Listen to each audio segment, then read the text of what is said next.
Thank you so very, very much. It is great to be in a room full of patriots. We're here in Washington at a momentous time. And I mean, of course, the sequester. In honor of the sequester, for each of you who went to dinner last night, your meals were reduced by 2.4%. And I can tell you, I can see the looks of hunger and famine in your eyes. Indeed, I don't know how you're possibly still able to stand on 97.6% of your dinner. And I'll always be haunted by the sight of Newt Gingrich's emaciated face. It was like Anne Hathaway in Les Miserables.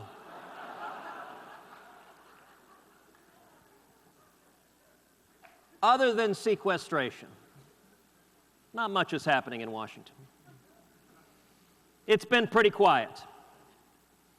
We did have a certain eminence grisée of the Republican Party describe Rand Paul and me as wacko birds. I have to admit, when Rand and I first heard that, we thought maybe that was a new kind of drone.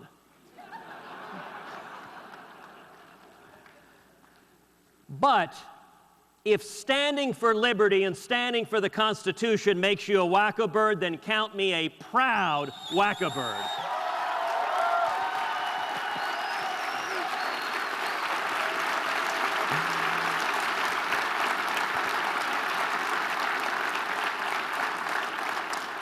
And I think there are more than a few other wacko birds gathered here today.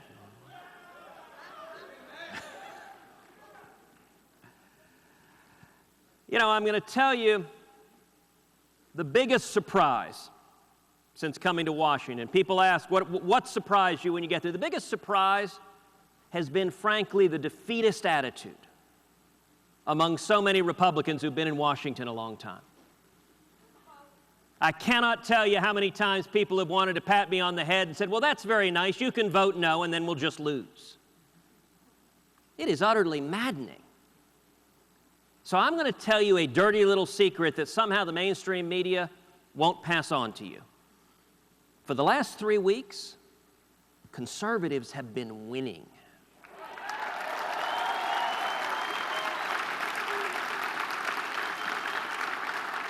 And we're winning because of you. Let me give 3 specific examples in the last 3 weeks. A couple of weeks ago, I was honored to join my friend Rand Paul as he stood for 13 hours on the floor of the Senate.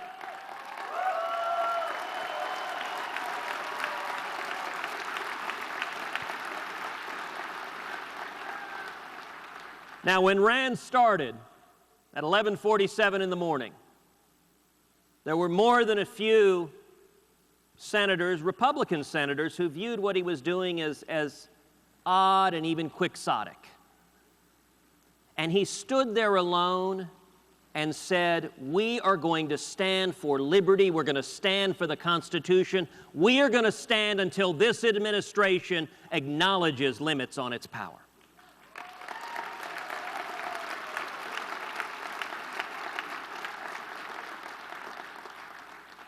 Earlier that day, Attorney General Eric Holder testified at a Judiciary Committee hearing. And I asked him straight up the question, in your judgment, is it constitutional for the United States government to kill a U.S. citizen on U.S. soil if that individual doesn't pose an imminent threat? His answer was, he said, well, it wouldn't be appropriate. And my response was, General Holder, I'm not asking for your views on propriety. You are the chief legal advisor for the United States of America. What is your view? Does the Department of Justice have a view on whether the Constitution allows our government to kill U.S. citizens on U.S. soil? 3 times he responded, it wouldn't be appropriate. It was almost as if he didn't understand the question. And maybe that says something about how the left views constitutionality, that in their mind, appropriate and constitutional are one and the same. And so his answer, he really expressed frustration. I told you we're not going to do it. Don't you trust me?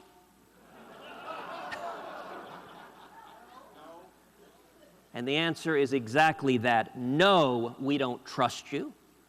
And we don't trust the next guy or the next guy or the next guy, whether he's Democrat or Republican.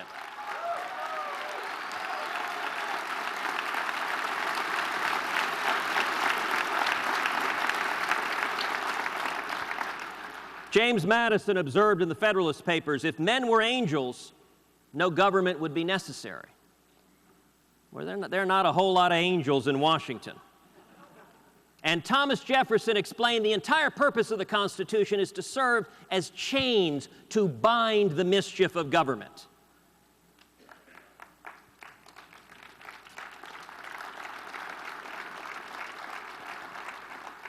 When Rand stood there alone, something incredible began to happen. First, he received support. Mike Lee and I came early on to support him. Then another senator, then another senator, then another senator. As the night drew on, we saw one after another after another. We saw 20 House members show up on the floor of the Senate.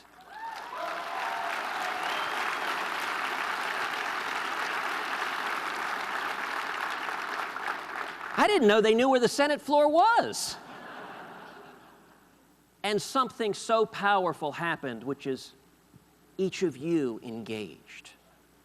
It captivated the country as the American people looked at suddenly elected leaders doing something we hadn't seen in a long time, standing for principle.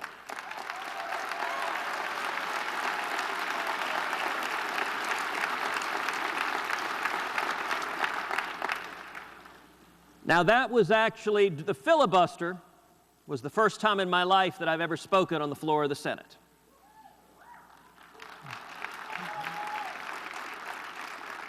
And so, to my grave, I will owe Rand Paul a debt of gratitude. That the first time I spoke on the Senate, I had the opportunity to read Travis's letter from the Alamo.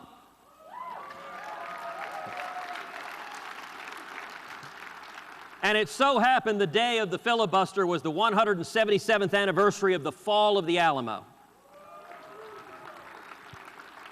So I observed to Rand, who I will note is a native-born Texan, I observed to Rand that if the heroes of the Alamo, if William Barrett Travis and Davy Crockett and Jim Bowie were alive today, they would have been standing shoulder to shoulder with him on the floor of the Senate.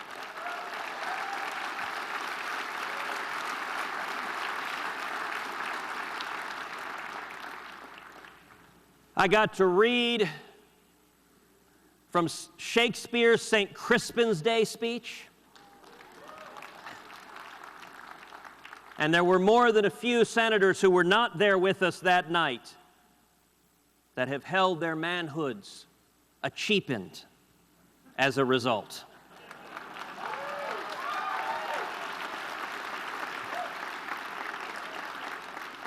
I got to read the opening monologue from the great movie Patton. Cleaned up a little bit to make it suitable for television. And I got to read President Ronald Reagan's 1964 A Time for Choosing speech.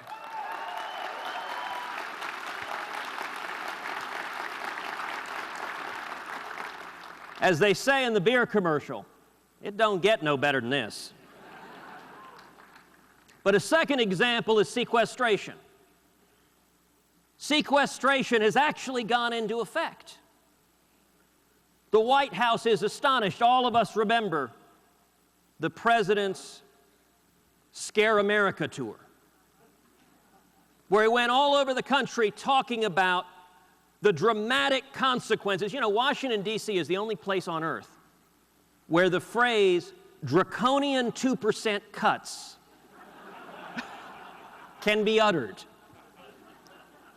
And after a while, I think the president was self-parodying as he described the consequences of a 2% cut in a $3.5 trillion federal budget. It reminded me of, if you remember the scene from Ghostbusters, when Bill Murray is talking about the end of the world, cats and dogs living together.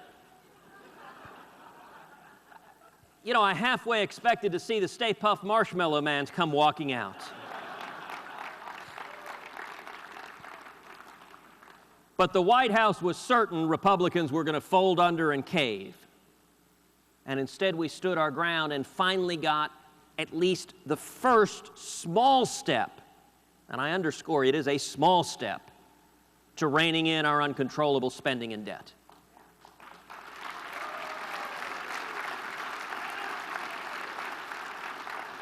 And a third example. Last week we voted on an amendment that I authored to repeal funding for Obamacare.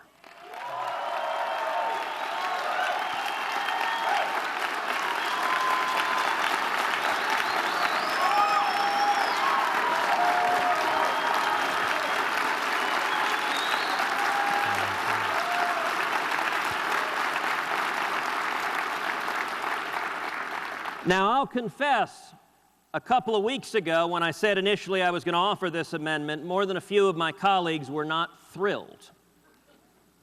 And yet we saw every single Republican in the Senate vote unanimously to defund Obamacare.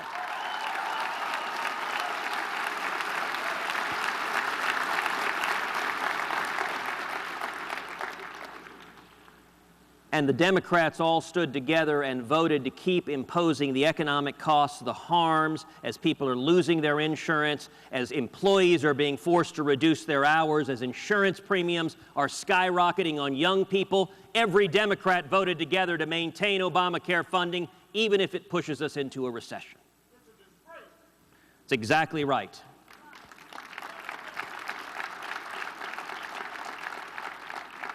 But something that hasn't happened in a long time has happened. We're winning right now. So what I want to address with you this evening at the end of this fantastic conference, and boy, I do sure hope one of these days Ann Coulter will learn to speak her mind. If we could get her to come out of that shell, I just have a feeling she'd have some powerful things to say. But what I want to talk about today is the question, how do we keep winning? And I'm going to suggest two very simple steps. Number one, defend the Constitution.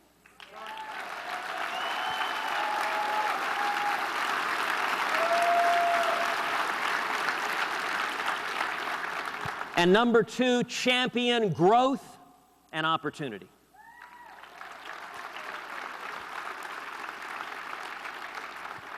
Defend the Constitution.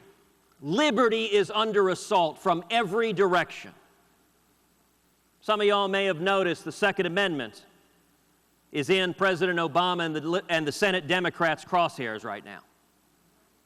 But we all did receive helpful advice from Joe Biden. That if you have any threats at home, just go outside with a double-barreled shotgun and fire in the air. Which is very, very useful if it so happens that you're being attacked by a flock of geese. Or, for that matter, a drone.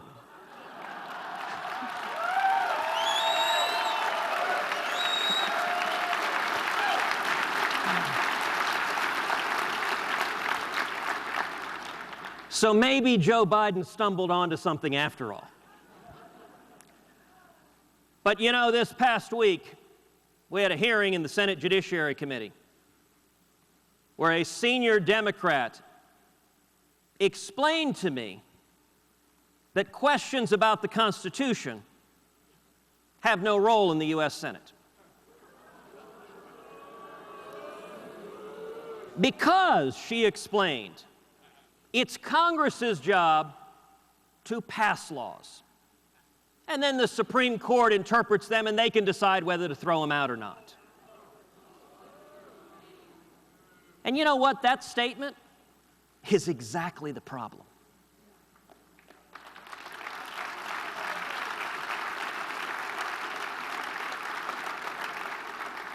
That statement is reminiscent of Nancy Pelosi when she was asked, what's the constitutional basis for Obamacare? And her answer was, are you serious?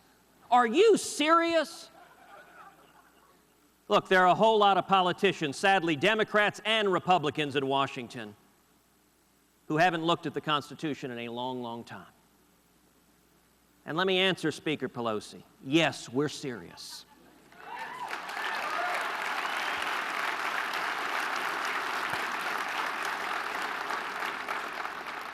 The Second Amendment provides that the right of the people to keep and bear arms shall not be infringed.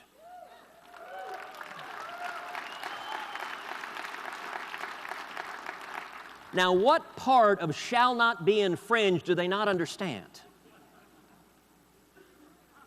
But it doesn't just end with the Second Amendment. The First Amendment, it's a big target in Congress. Set aside their love for regulating campaign speech because it seems every campaign elected official hates when the people dare criticize them. You know, tomorrow is St. Patrick's Day.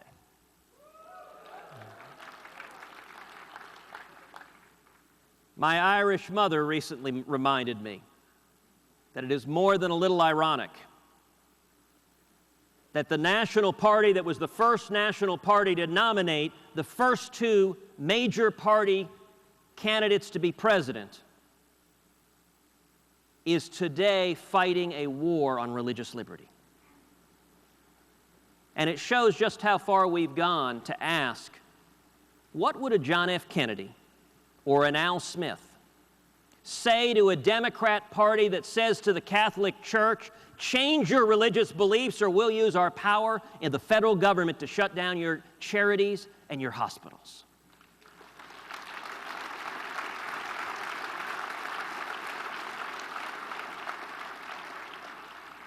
There was a time when standing for religious liberty enjoyed bipartisan support.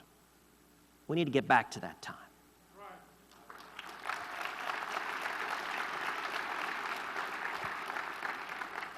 There's the Fifth Amendment, which provides that none of us shall be denied life without due process of law, which somehow a drone from a sky hitting you in a cafe ain't my definition of due process of law.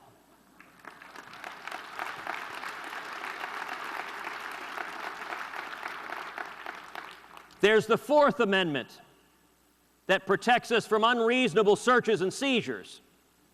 And I'll tell you right now, we need to repeal the NDAA.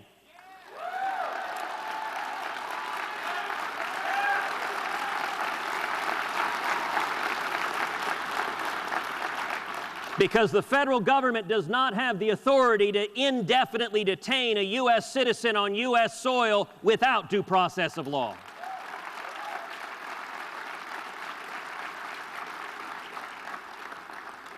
There's the 10th Amendment, something our omnipotent federal government seems to have forgotten all about.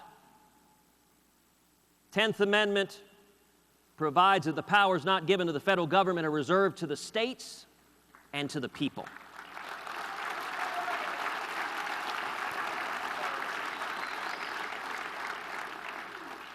How did we get a $16.5 trillion national debt? We have a federal government that thinks they have the authority to regulate our toilet seats and our light bulbs. We need to get back to the Constitution.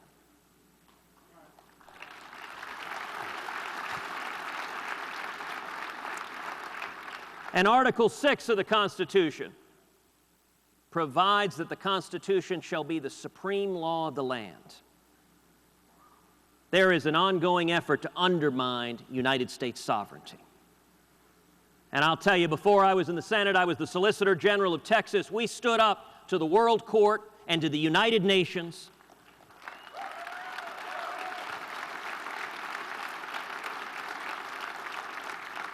And we stood up to the President of the United States, who happened to be a Republican. And I went before the Supreme Court of the United States and said, no president, Republican or Democrat, has the constitutional authority to give away U.S. sovereignty.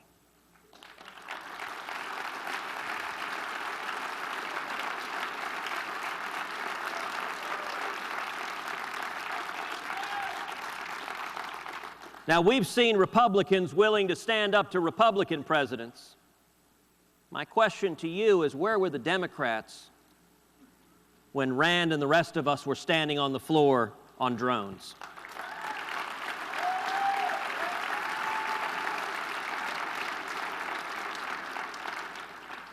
But the second thing we need to do is we need to champion growth and opportunity. People are hurting right now. We are in the midst of what I call the Great Stagnation.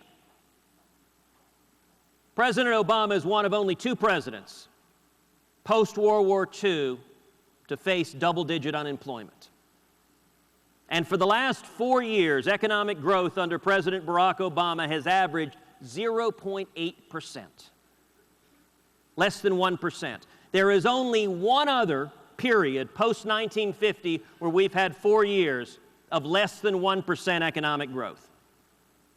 That's from 1979 to 1983. Coming out of Jimmy Carter, following the same policies of out-of-control spending, out-of-control debt, out-of-control taxes, out-of-control regulation. That's the only other period. President Reagan came in facing that stagnation, and he implemented policies the exact opposite of Barack Obama's. In fact, it's interesting, 79 to 83, economic growth was 0.8%. Today, it's 0.8% for the exact same period. Because Obama didn't learn the lesson from Reagan that if you want to turn the economy around, you cut taxes, you reduce spending, you reduce the debt, and you don't send regulators like locusts to destroy small businesses and jobs.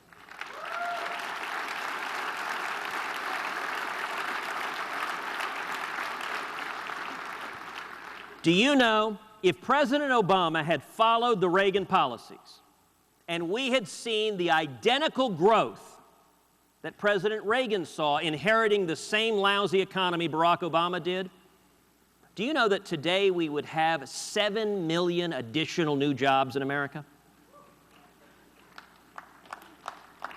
Let me help make that a little more concrete. 7 million new jobs is the equivalent of giving a job to every man, woman, and child in Chicago, Houston, Philadelphia, and Boston. That's what we're talking about. And the stagnation under President Obama doesn't fall uniformly. Listen, if you so happen to be a tax lawyer or an environmental lawyer, you're doing great right now. But I'll tell you, the people who are hurting the most are those who are struggling and the least well off amongst us. Under President Obama, Hispanic unemployment climbed to 10%. African American unemployment to 14%. Unemployment for young people, age 16 to 19, over 25%. That's why for a long time I've been championing what I call opportunity conservatism, which is that every Republican, every conservative should focus every policy on easing the means of ascent up the economic ladder. Explaining how our free market system has served as the most incredible engine for opportunity, for millions of people from all over the world to come with nothing and achieve anything. The policies of Barack Obama do not work, and the people that are hurting the most are young people, are African Americans, are Hispanics, are single moms, are those who are finding their opportunity shut off to reach the American dream. So we need to champion growth. Growth at every stage to get the economy booming. We need to repeal Obamacare.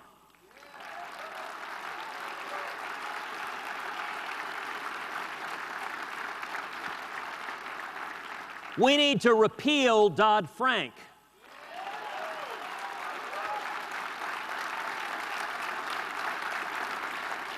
Talk about a bill you don't have to read any further than the title.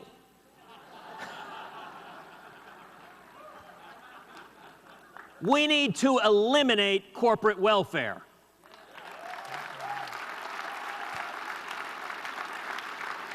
We need to build the Keystone Pipeline.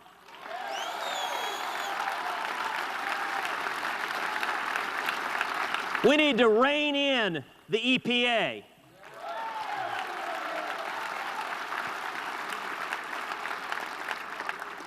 You know, in West Texas, the EPA is trying to use a lizard to shut down oil and gas production.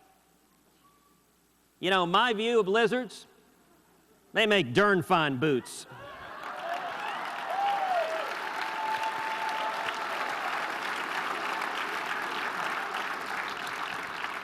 We need to audit the Fed.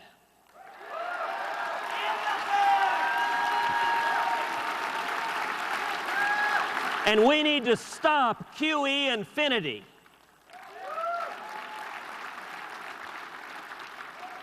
We need to abolish the U.S. Department of Education.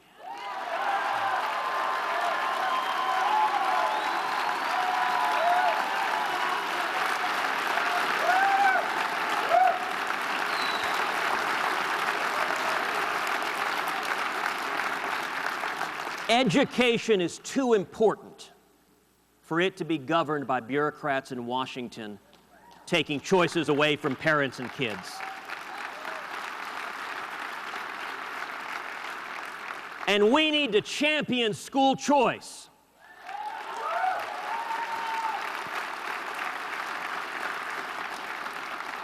The civil rights issue of the next generation. And I'd like to see more Democrats going and explaining to young kids trapped in failing schools, young Hispanics, young African Americans, why they are willing to consign another generation to not having a fair and equal shot at the American dream.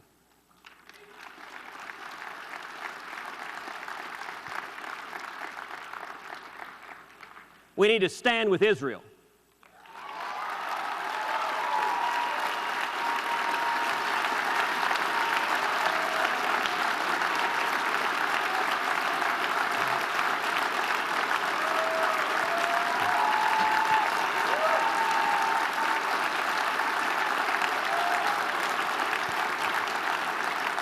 But we need to stop sending foreign aid to nations that hate us.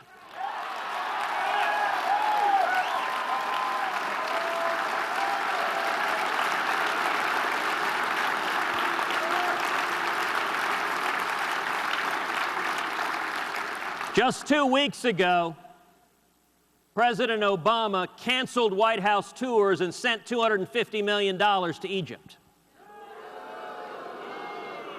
With no conditions, no strings attached, nothing focused on U.S. national security, simply wrote a check. We need to get back to growth and opportunity. Now listen, spreading the message that our policies work, their policies don't, that government control hurts those struggling to achieve the American dream, I can promise you something. ABC, NBC, CBS, the New York Times, none of them are going to help spread that message. But we have something more powerful. We have each and every one of you.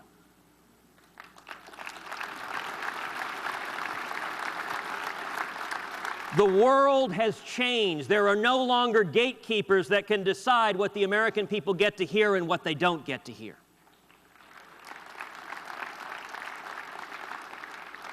So I'm here today asking for each and every one of your help telling the story. How many of you have a cell phone on you right now? I'm going to ask you to take out your cell phone and text the word growth to the number 33733. Once again, that's the word growth to 33733. When you do that, you will be joining us in helping spread the word that freedom works, that free market policies work, that the greatest avenue for improving the condition of those struggling to achieve the American dream is limiting government and unleashing small businesses and entrepreneurs. And in fact, I would ask every one of you when you get home to go to the website jobsgrowth.org. Go online. We are developing a positive pro-growth economic agenda that can be a contract with America for conservatives going forward to get our economy going and to spread opportunity. And I ask for your input, your help, developing concrete pro-growth policies to bring Americans together and to get our economy back. 10 weeks ago, I arrived in Washington, D.C. to be sworn into office.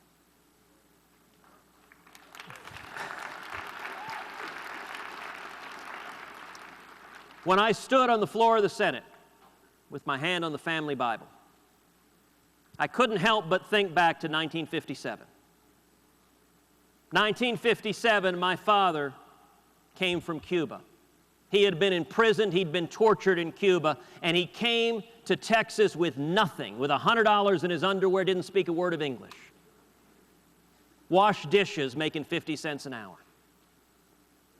As I was standing on the Senate floor, I couldn't help but think, if someone had come up to that 18-year-old kid as he was washing dishes and suggested to him that 55 years hence, his son would be sworn into office as a United States Senator representing the great state of Texas.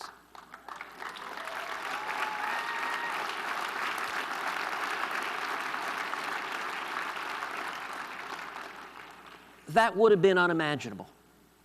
That would have been beyond anything he could possibly have conceived. And yet there was my father sitting in the gallery looking down as I took the oath of office.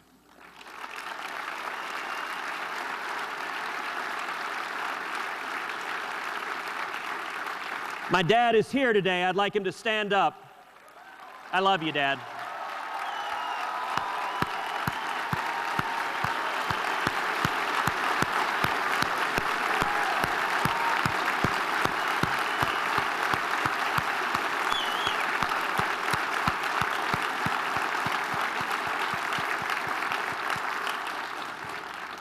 In our family, that was a powerful, powerful moment.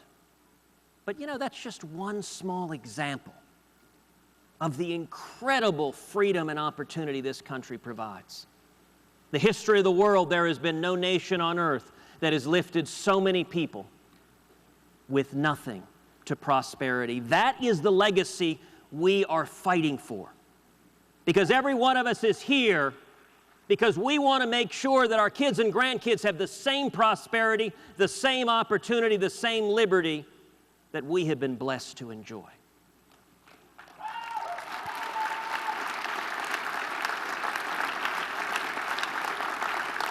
We're here because we're not willing to give up on America. We are facing a fundamental choice, a choice that cuts across all issues. It is a choice between surrendering or standing up now to defend our liberty. On guns, do we surrender or do we stand up now? On drones, do we surrender or do we stand up now? On spending, do we surrender or do we stand up now? On debt, do we surrender or do we stand up now? And on the Constitution, do we surrender or do we stand up now?